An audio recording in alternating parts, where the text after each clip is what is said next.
여러분 가지고 있는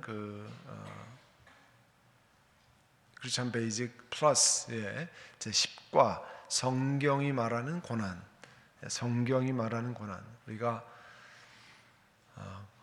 고난이란 단어는 사실 다 듣기 좋아하는 사람이 하나도 없습니다. 고난이라는 단어를 좋아해서 그를 맡기를 원하는 사람이 아무도 없습니다. 그렇지만 고난은 내가 좋아하든 좋아하지 않든 우리 삶 속에 끊임없이 다가오고 통과하고 그런 것입니다.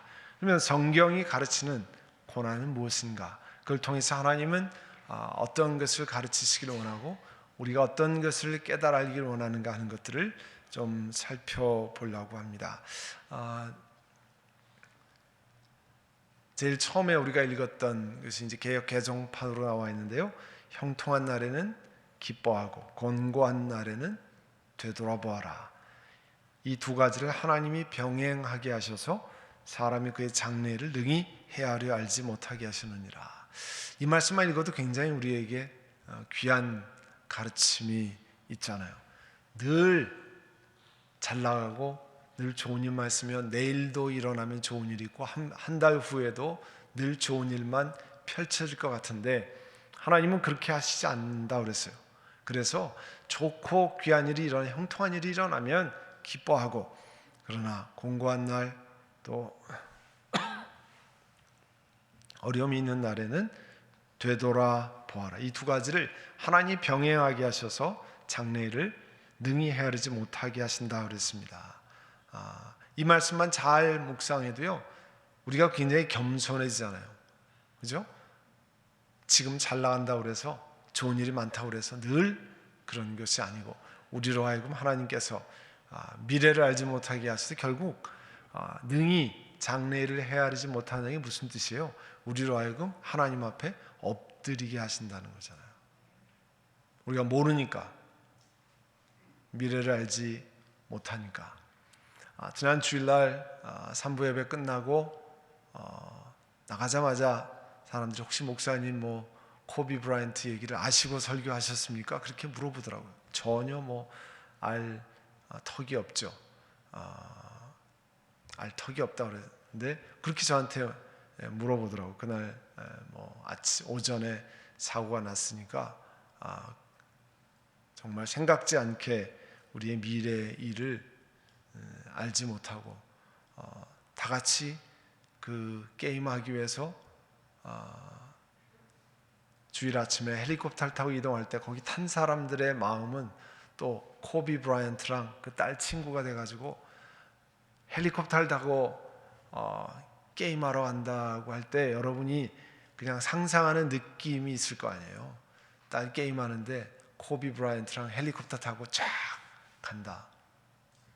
근데 미래를 전혀 알지 못한다고 그랬습니다. 여러분 이제 그 뉴욕 브루클린에서 목회를 했던 유명한 설교자입니다. 헨리 월드 비처라고 하는 분이 이런 얘기했어요. 고난은 하나님의 심부름꾼이다. 어려움이 찾아왔을 때 우리는 그것을 하나님의 선물로서 하나님의 신임의 증거라고 간주해야 된다. 그러니까 내가 어려울 때 하나님이 나를 사랑하시지 않나 봐가 아니고 반대로 하나님이 나를 신뢰해서 그를 잘 통과하도록 기대하시는 하나님의 신임의 표라고 하는 것을 기억해야 된다고 했습니다. 이 헨리 월드 비처라고 하는 분은 1813년에 태어나서 1887년까지 살았던 이 목회자입니다. 저희가 신학교 다닐 때 늘 설교학 교수님이 유명한 설교자 얘기할 때 헨리 워드 비처라는 사람을 예로 들었습니다. 그리고 이분은 이 미국의 노예 제도를 폐지해야 된다고 하는 것은 주장하는 사람, abolitionist라고 그러죠. 그 노예 제도를 폐지하기를 서포트했고 또 이 많은 사람이 워낙 그 유명한 설교자였기 때문에 그 교회 브루클린에는 그 교회에서 예배를 드리기를 좋아했다 그렇게 알려져 있습니다. 이 헨리 그 월드 비처에 관한 이야기 가운데 하나는 이 브루클린에서 유명한 설교자니까 사람들이요, 이 그 설교를 듣기 위해서 예배 시간 전에 와서 기다리다가 시간이 문이 되면 자리를 차지하고 들어가고 그만큼 유명했던, 그러지 않으면 예배당 안에 들어가 설교 듣기가, 예배 드리기가 어려운 그런 상황이었다는 거예요.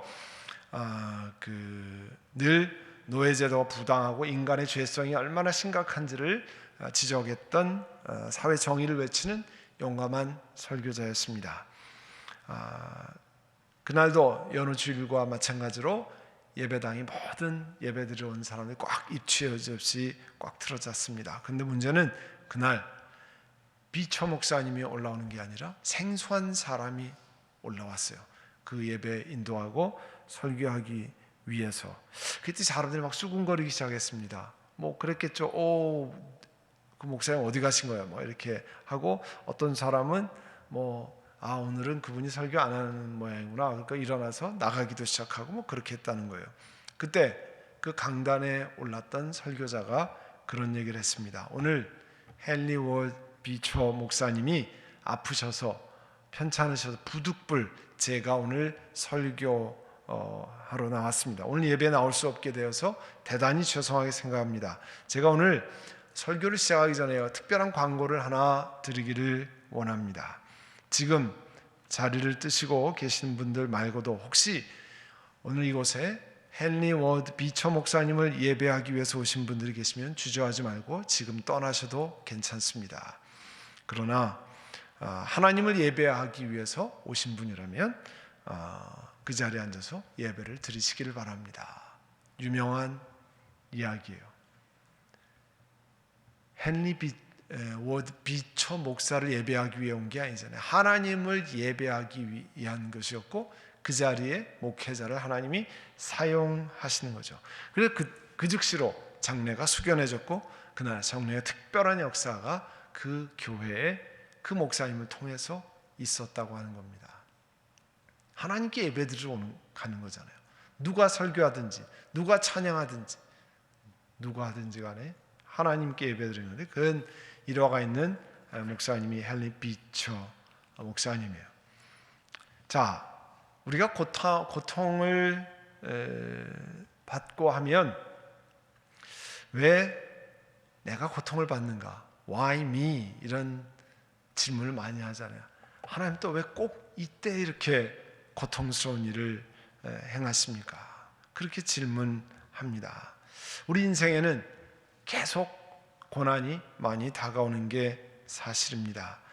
고난 자체는 뭐 덕스러운 것도 아니고 거룩한 것도 아닙니다. 우리가 다 피할 수 있다고 하면 다 피해가고 싶은 것이 고난이고 어려운 일입니다. 뭐 경제적인 어려움도 있고 육신의 건강의 어려움도 있고요. 또 인간관계가 깨어져서 어려우고 자녀가 정말 생각지 않은 게 너무 참 자녀 때문에 속상하기도 하고 어렵기도 하고 예기치 못하는 고난을 그렇게 맞을 때가 많습니다. 성경 고난에 대해서 무엇이라고 말하는지 살펴보아야 됩니다. 우리가 다양한 고난이 있어요. 정말 생각지 않은 여러 가지 고난이 있습니다. 이번 주 중에 어떤 분을 만났는데 저희가 잘 아는 가정인데 정말 생각지 않은 그 자녀의 고통스러운 이야기를 전해 듣게 됐어요. 건강이 안 좋아서 생각지 않은 그런 아픔 전혀 몰랐어요. 그런데 그 이야기를 듣고 너무 참 마음이 아프더라고요. 자녀들이 건강하지 못할 때 경험하는 부모의 심정을 여러분 아시잖아요. 근데 그런 이야기를 처음으로 전해 들었는데 그런 것이 각자 여러 가지 삶 속에 나타나잖아요. 그러면 성경은 그 고난에 관해서 우리에게 끊임없이 다가오는 그런 고난에 관해서 뭐라고 말씀하시는가? 예수님께서는 요한복음 16장에 너희가 환난을 당하지만 담대하라 내가 세상을 이겨노라고요. 또 사도 바울은 하나님의 나라에 들어가면 우리가 싫어하는 그 환난, 어려움 이런 것들을 다 겪어야 할 것이니라 말씀했습니다. 또 베드로는 사도 베드로께서는 사랑하는 자들아 너희를 연단하려고는 불시험을 이상한 일을 당하는 것 같이 이상히 여기지 말고. 여러분 이런 말씀들을 사실 깊이 가슴에 새겨야 돼요. 자, 우리에게 있는 불시험이 오면 이상한 것이 아니라는 거예요.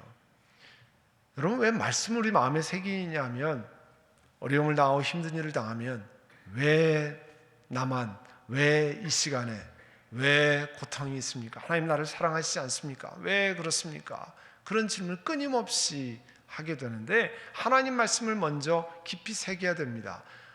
우리를 불시험을 이상한 일 당하는 것 같이 여기지 말라. 왜냐하면 우리를 연단하시는 과정 가운데 하나라는 거예요. 또 야고보서에는 유명한 말씀이 있잖아요. 내 형제들아 너희가 여러 가지 시험을 당하거든 온전히 기쁘게 여기라.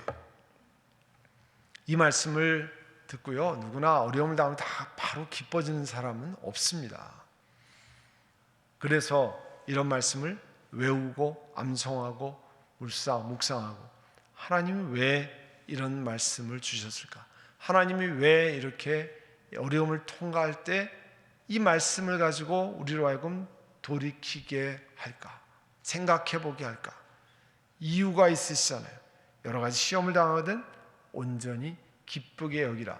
어떤 일을 만나면요, 기쁘게 여기게 될 때까지는요 꽤 시간이 걸려요.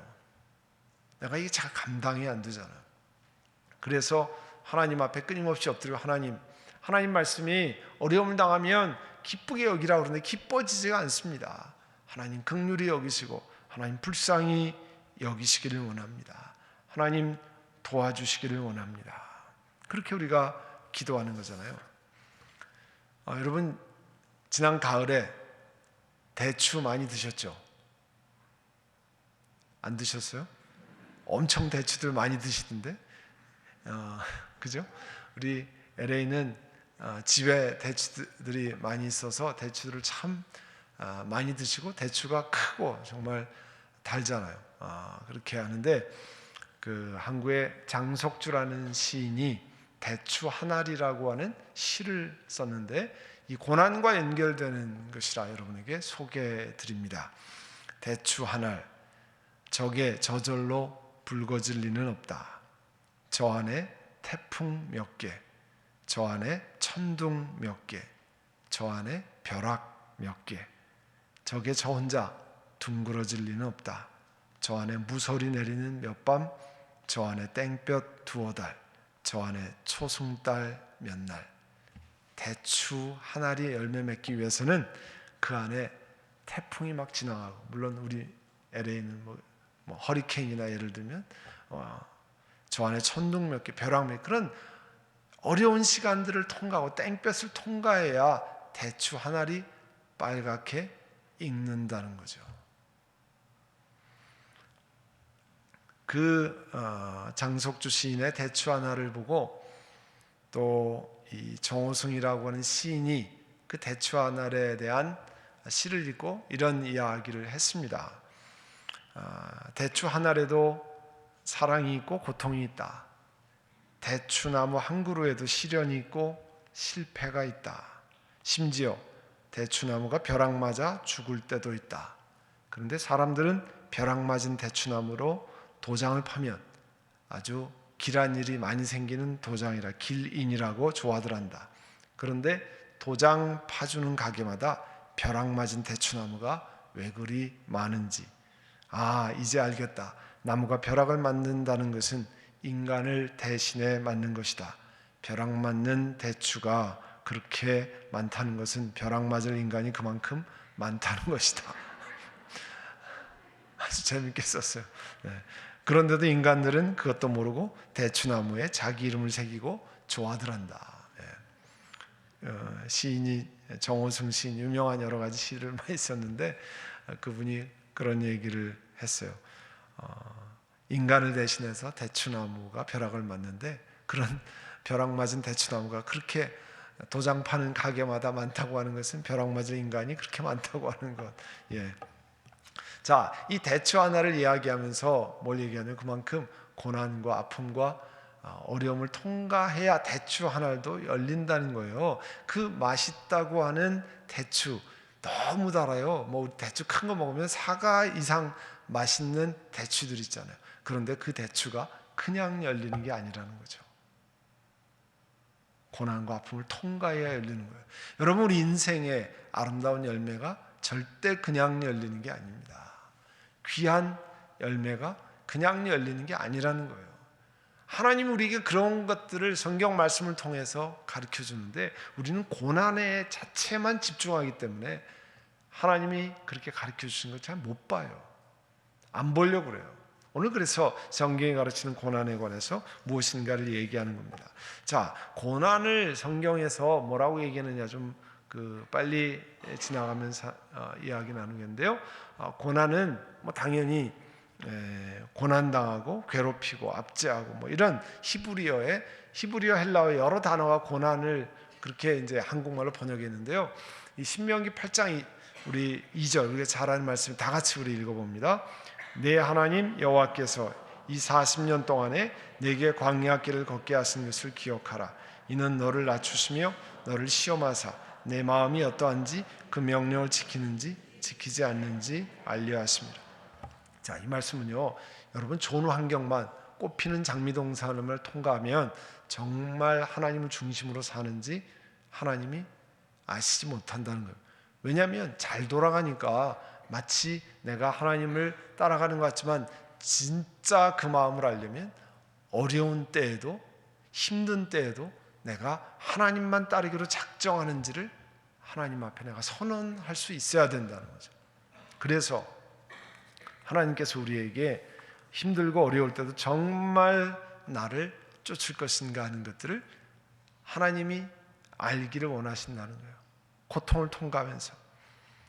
그리고 시편 35편 13절에도요 중요한 말씀이 있는데요.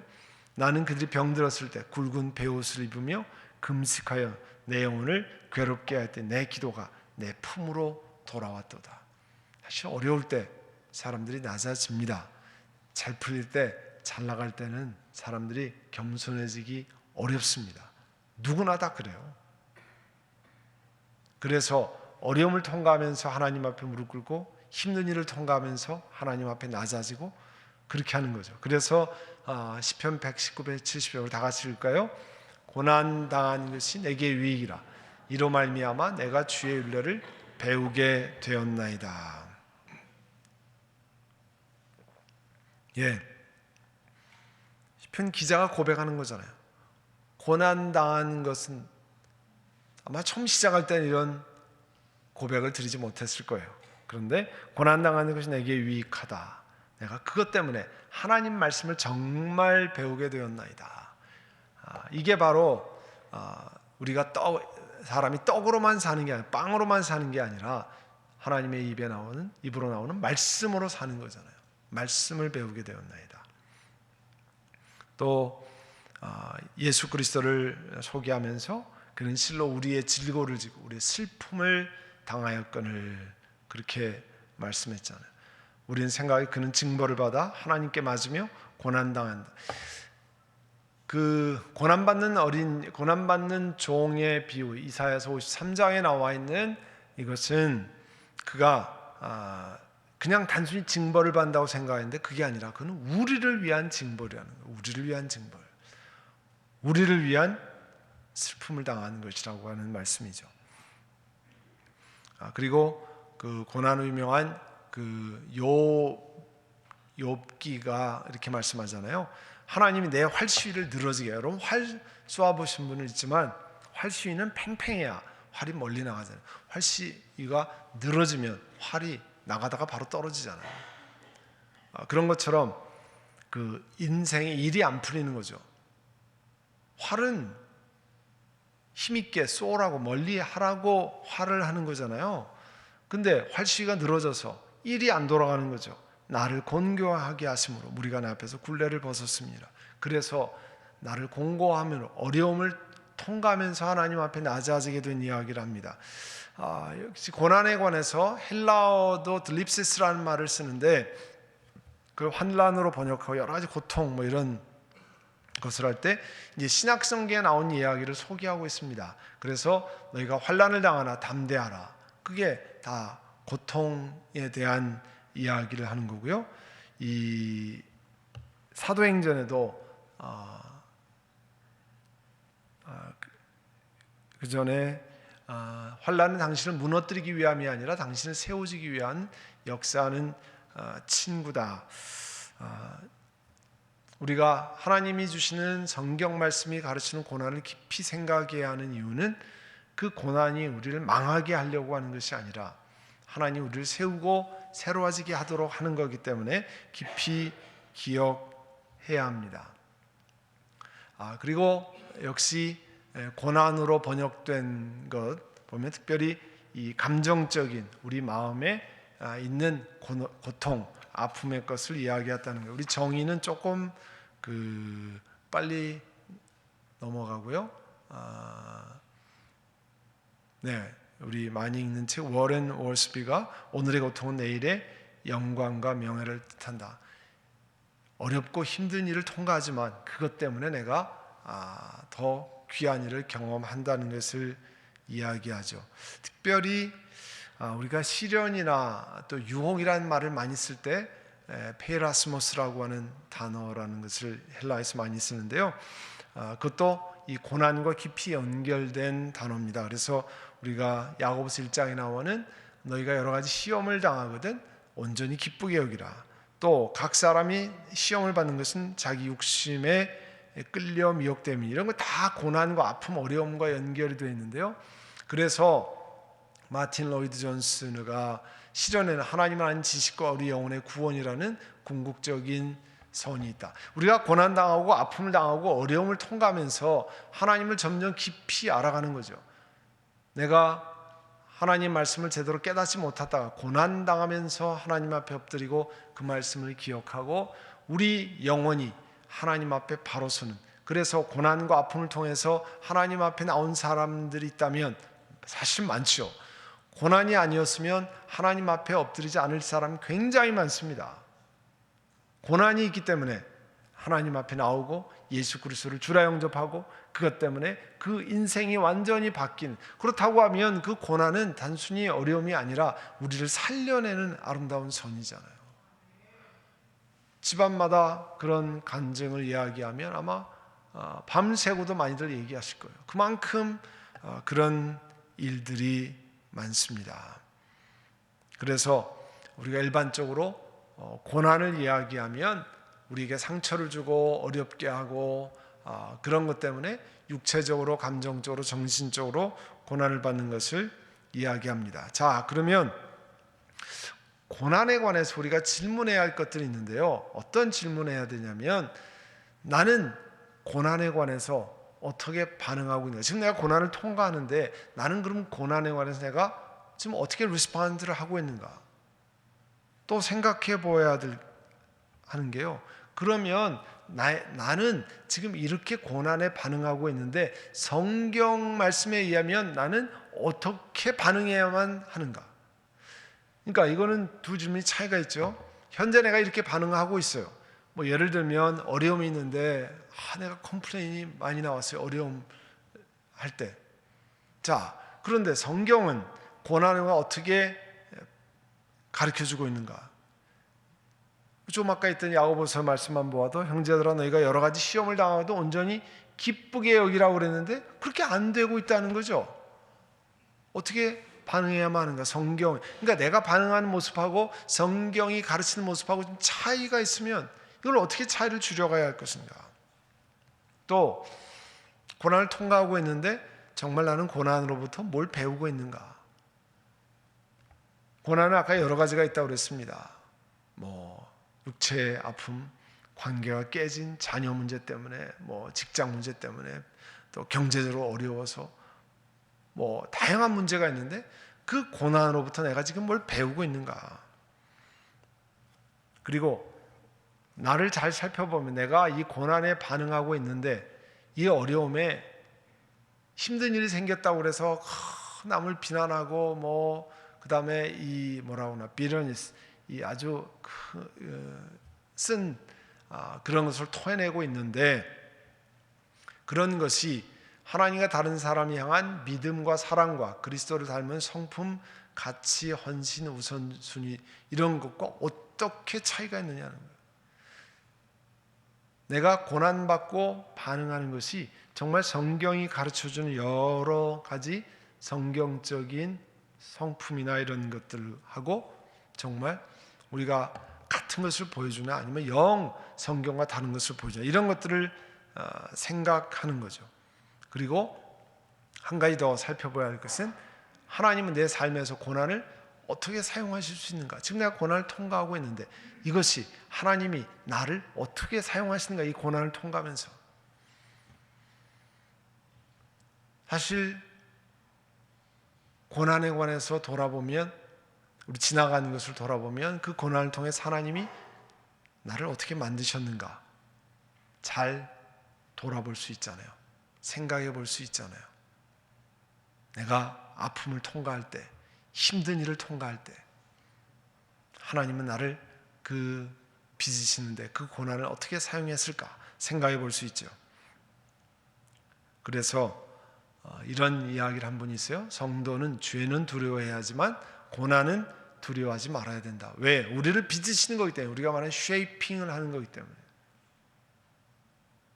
아까도 우리 찬양에 나를 지으신 하나님, 영어는 forming 혹은 shaping, 나를 그렇게 빚어가시는 하나님, 고난이 그런 일을 하기 때문에. 또 이 어윈 루처라는 사람은요, 시카고의 유명한 무디 철치를 담임했던 목사님입니다. 어윈 루처. 골짜기 없이 당신은 산에 오를 수 없다. 산에 골짜기에서부터 올라가는 거잖아요. 그러니까 늘 사람은 꼭대기에 정상에 올라가기를 원하지만, 그러나 시작은 골짜기부터 하는 거잖아요. 이 깊은 골짜기부터 시작해서 올라가는 것임을 이야기하고 있습니다. 이 시카고 무디 바이블 철치의 어윈 루처 목사님이 이렇게 얘기했는데요. 그래서 고난은 고통이 따르기 때문에 누구도 원하지 않지만, 그러나 우리의 반응에 따라는 결과는 독이 되기도 하고 복이 되기도 합니다. 우리가 민수기에서 많이 보잖아요. 이스라엘 백성이 고난을 맞습니다. 그거를 컴플레인과 남에게만 탓을 돌리고 하나님께 의지하지 않으면 그것 때문에 수많은 사람이 죽기도 하고요, 질병에 걸리기도 했습니다. 하나님의 심판을 자초했습니다. 사실 그게 하나님께 의지하고 하나님께 무릎 꿇으면 하나님이 길을 여시는 것을 생각지 않았어요. 그 백성들이 와가지고 우리가 다 죽게 생겼습니다, 난리를 피우고 막 우리가 이집트로 돌아가는 게 훨씬 낫겠습니다 할 때, 그 이야기를 듣고 모세는 하나님 앞에 엎드렸어요. 백성들은 컴플레인했지만 이게 두 가지 반응을 할 수 있는 거잖아요. 하나님께 엎드렸을 때 하나님은 그들을 살려낼 수 있는 길을 주셨습니다. 백성들은 컴플레인만 하고 나중엔 모세에게 돌을 던지려고 하고 죽이려고까지 그렇게 했었습니다만, 그때 이야기를 듣고 모세는 하나님께 엎드렸습니다. 우리도 똑같이 두 가지 반응할 수 있어요. 여러분, 우리 인생에 어려움이 찾아옵니다. 힘든 일이 찾아옵니다. 그럴 때 어떻게 할 수 있어요? 두 가지 중에 하나죠. 불평하고 남 비난하고 그렇게 할 것인가, 아니면 엎드리고 하나님, 내가 하나님 앞에 범죄한 것이 있습니까? 아니면 이것을 통해 뭘 가르치시려고 합니까? 이걸 통해 나를 어떻게 빚어가시려고 합니까? 하나님, 내 안에 불순물 어떤 것을 깨끗이 지우시기를 원합니까? 그렇게 하면 그 끝에 하나님이 쉐이핑하는 모습은 완전히 달라지잖아요. 그걸 통해서 우리에게 가르쳐 주시는 거 아니에요. 이제 우리 들은 말씀을 가지고 함께 기도하려고 합니다. 우리 인생은 고난을 당연히 좋아하지 않습니다. 그렇지만 고난을 피해갈 수도 없습니다. 그 고난 앞에 하나님께 엎드리고 하나님 앞에 낮아지고 하나님 나를 이것을 통해 빚으시는 하나님이라고 고백하면 우리를 새롭게 만드십니다. 그러나 컴플레인하고 그것을 왜 나만 어려움을 당합니까? 왜 이때입니까? 이렇게만 컴플레인하면 그것으로 아무런 해결책이 일어나지 않고 우리만 점점 어려움 속에 들어갑니다. 우리 이 시간 같이 기도하실 때 오늘 들은 말씀을 기억하고 하나님 고난과 아픔 이런 걸 통해서 하나님 앞에 나아가기를 원합니다. 주님 주의 말씀을 따라 우리를 새롭게 해주시고 우리를 빚어주시고 인도해 주시기를 원합니다. 오늘 들은 말씀을 기억하고 고난과 아픔 속에 우리를 나아가게 하시는 하나님 앞에 우리 한번 통성으로 같이 기도하겠습니다. 사랑하는 주님, 우리가 형통할 날에는 하나님께 감사를 드리고 기뻐하며 어려움을 당하는 날에는 되돌아보라 하셨습니다. 이 두 가지를 하나님이 늘 병행하게, 우리 인생에 늘 병행하게 하셔서 사람이 교만하지 않고 장래를 능히 헤아리지 못해서 하나님께 의지하게 하신다 하셨습니다. 사랑하는 주님, 저희들이 하나님께 무릎 꿇고 하나님께 의지하고 하나님의 도우심을 구하고 우리를 고난 속에서 빚어가시고 우리의 불순물을 제거하시는 하나님 앞에 감사드리는 죄를 되게 하여 주옵소서.